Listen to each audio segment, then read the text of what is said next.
Akkam nagaa jirtu hordoftoota chaanaalii Jijjiinuu Live. Akkuma beekamu har'as mata duree tokko isinii qabadhee dhufeera. Innis eenyummaa ofii beekuu isa jedhudha. Hanga dhumaatti nu wajjin tura. Chaanaalii kana like, subscribe gochuu keessan hin dagatinaa. Hanga dhumaatti haa turu.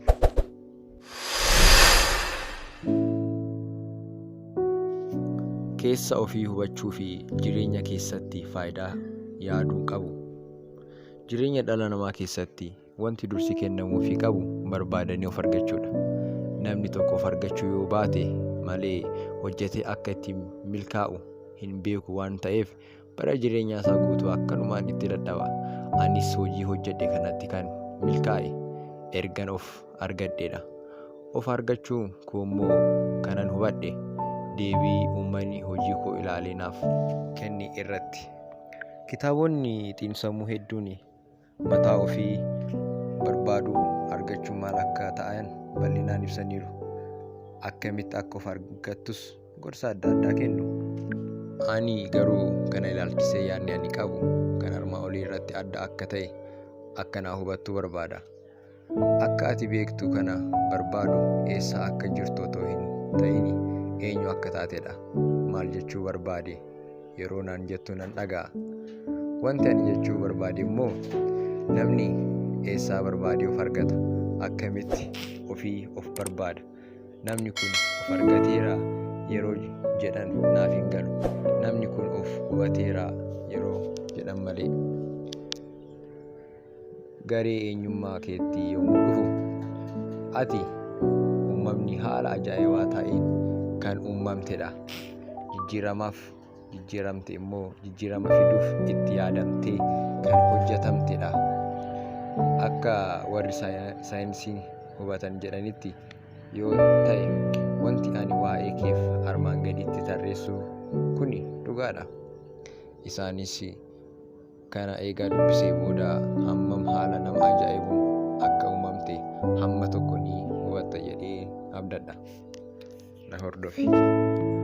Mataa kee gurra kee lachuu gidduu jiru seelota xixiqqoo biliyoona 60 ol ta'an irraa kan uumame qabeenya keessa guddaadha.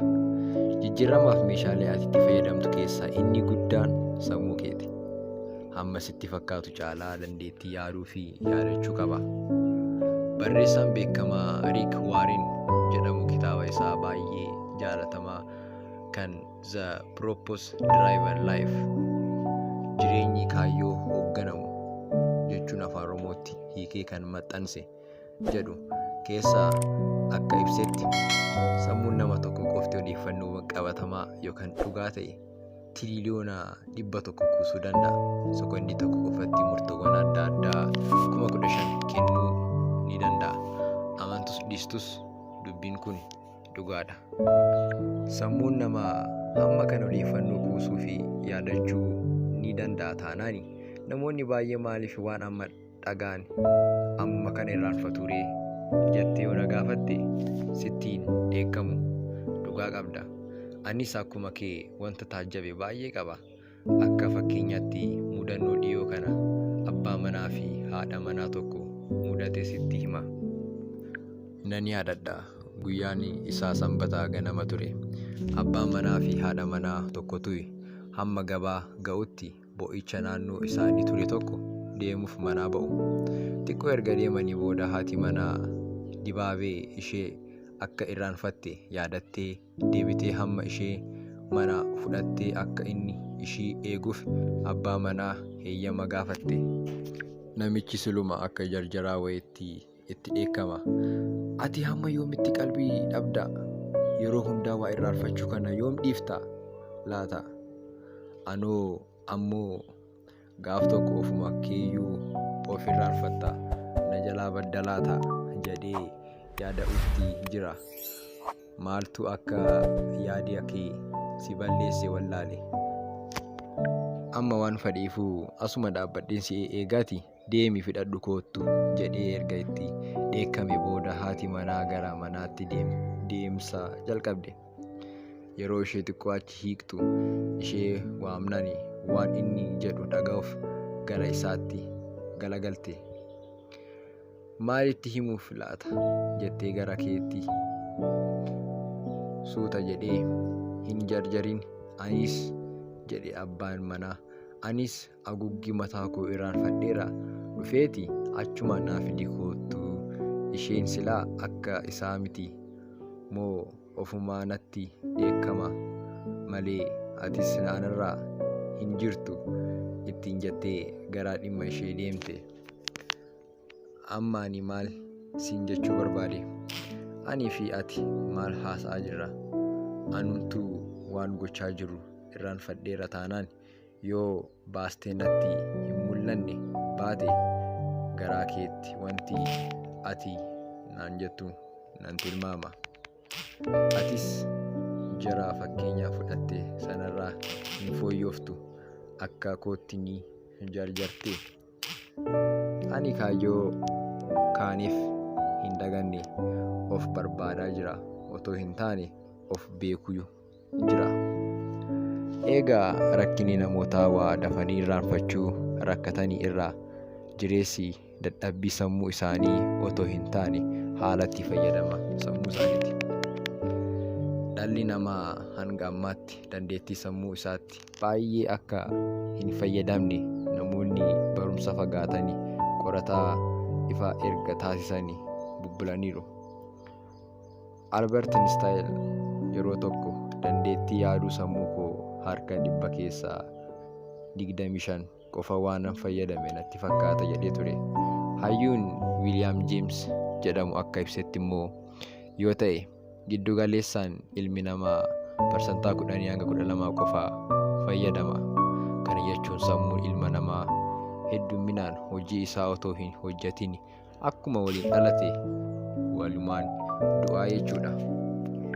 Kutaa kana keessatti egaa attamitti akka dandeettii sammuu keenyaa haala akkamiin dhimma baanu ilaalla. Deemsa keenya har'aa kuni sirraa dheeratee akkasii dadhabsiisaa jiru garuu fuula kee irraa argaan jira moo hanga har'aatti sammuu kee haalaan dhimma ba'uu dhabuu kee si gaddisiisaa laata? Akkana taanaan dhiisi, kan darbeef hin aarin, kan dhufuuf immoo hin laafin. Akkamitti sammuu keetti sirritti fayyadamta? Tooftaalee ani sitti himu kuni haalaan si gargaara. Maarree sirritti akka na hordoftu barbaada. Inni tokkoffaa al tokkotti waan baay'ee hin yaadin isa jennu laalla. Yeroo tokkotti waan tokko qofa irratti xiyyeeffannaa godhi. Kun maal jechuu akka ta'e beektaa? Waan biroo otoo hin ta'in isa Oromoon kan lama ari'u tokko iyyuu hin qabatu jedhu mammaaksi. Namoonni tokko al tokkotti hojii adda addaa hojjechuuf dhama'u. Warri akkasii yeroo baay'ee fiixaan ba'iinsa hin qaban. Isaan yeroo tokkotti hojii tokko qofa filatan itti dhamaan garuu bu'aa guddaa argatu. Xiyyoon ifaa yommuu bittinnaa'u waa'ee irra qubatu. Wanta irra qubate san gubbuuf humna hin qabu. Haa ta'u malee qabxii tokko irratti yommuu fuulleeffannu humna wantichaa gubuu danda'a. Atis akkuma kana dandeettii yaaduu sammuu kee yaadota adda addaa kanneen faffaca'anii jiran irraa yoo keessaa bu'an kee dadhabbii qofaa ta'a. Kana waan ta'eef kan qabdee san hin gadhiisin.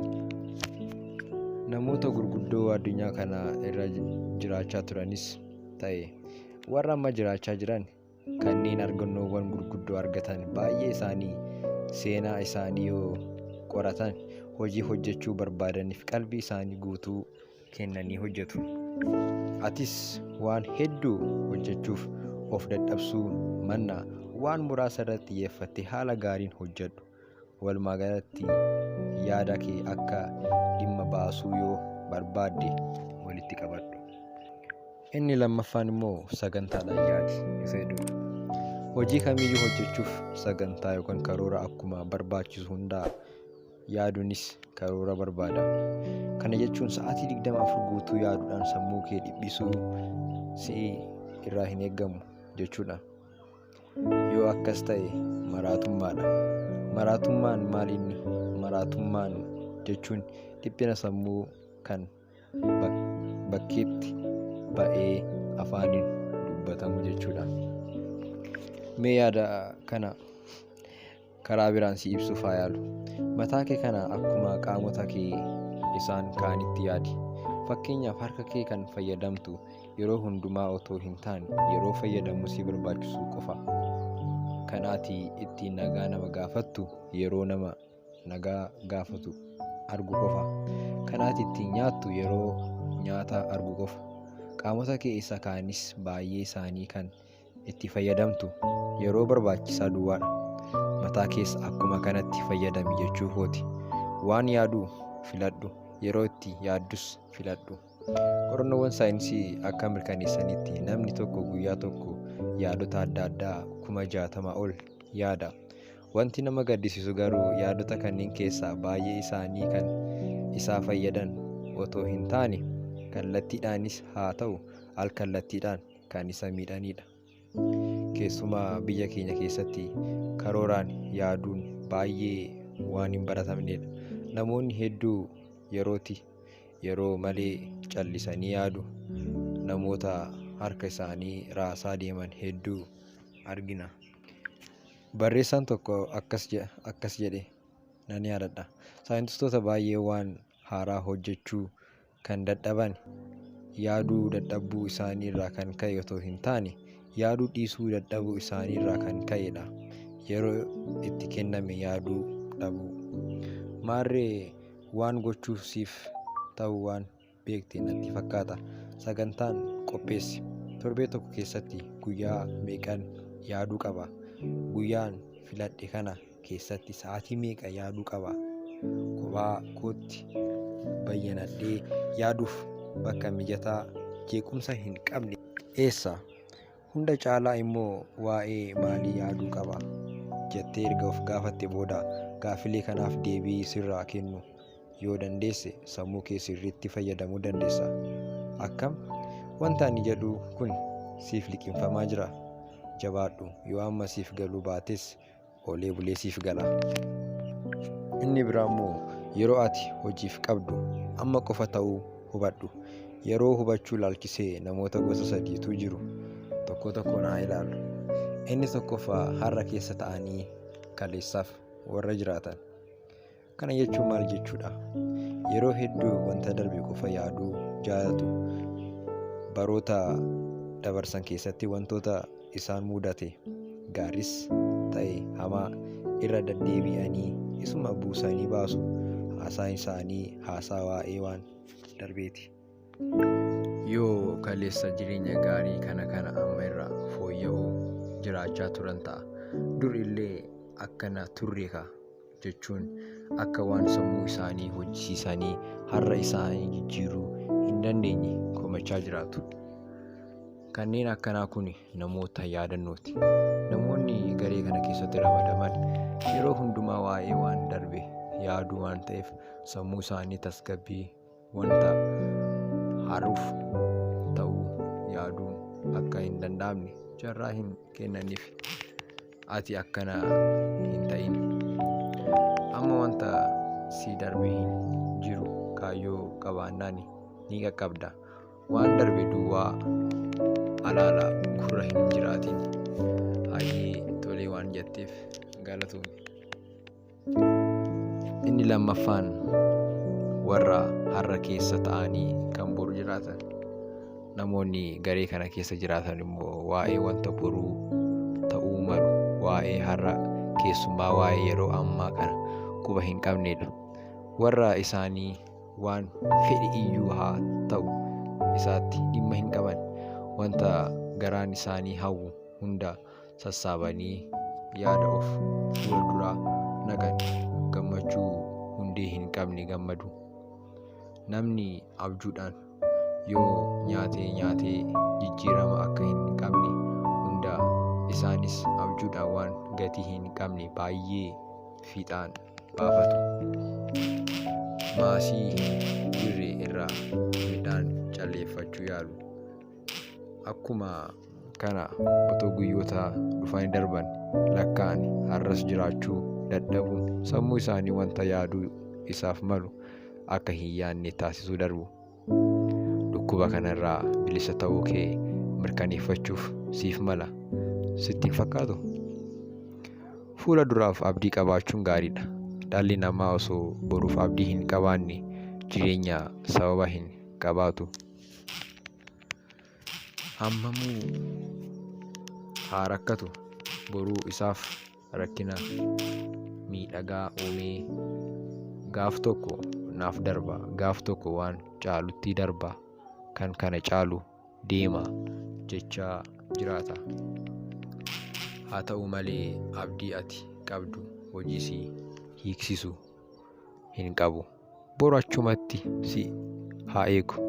Eeyyee achumatti yeroo malee isaa jiraachuu hin yaalin. Jireenya kee haaraa si irraanfachiise taanani bordiina kee ta'a hundumattuu iddoo fi bakka sirritti jiraatamuu qaba. Inni sadaffaan fi inni dhumaa immoo warra har'a jiraatan. Kaleessa du'eera bor hin dhalanne jiraachuuf yeroo nu qabnu har'a duwwaadha. Namoonni kana hubatan warra jijjiirama fidanidha. Kaleessa seenaa akka ta'e beekuu, kaleessa matuma deebi'ee argamuu hin dandeenye akka ta'e waan isaaniif galu qalbii isaanii kaleessa keessa akka oolee bulu matuma hin heeyyamaniif yeroo barbaachisaa ta'e itti mul'atu qofa dudduuba deebi'anii yaadu. Waan barbaadan argannaan dafanii keessaa ba'u. Boru immoo iccitiidha ittiin jedhu. Boru guyyaa dhokataadha. Tarii ni dhufa, tariyyuu hin dhufu. Uummataan yaadatamanii namoota yoo du'anillee hojii isaanii hojjetan darbanii gara seenaa irraa kan isaanii yaadachiisu. Maqaa isaanii foon isaanii waliin kan hin awwaalamne. Haasaa koo qaba hin ta'in malee otoo haasofnu waan tokko natti yaadatame. Guyyaa tokko guyyaa xiqqaa dura akka awwaala tokko daawwadhee ture. Awwaala namoota hedduu irraa maqaa isaanii amma kaakayyuu jiran kan namoota muraasaa dubbisuun ture.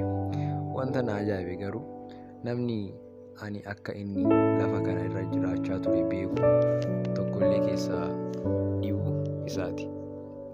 Maqaa namoota baay'ee edaa siidaan awwaalame isaan irratti hafa. Maaliif?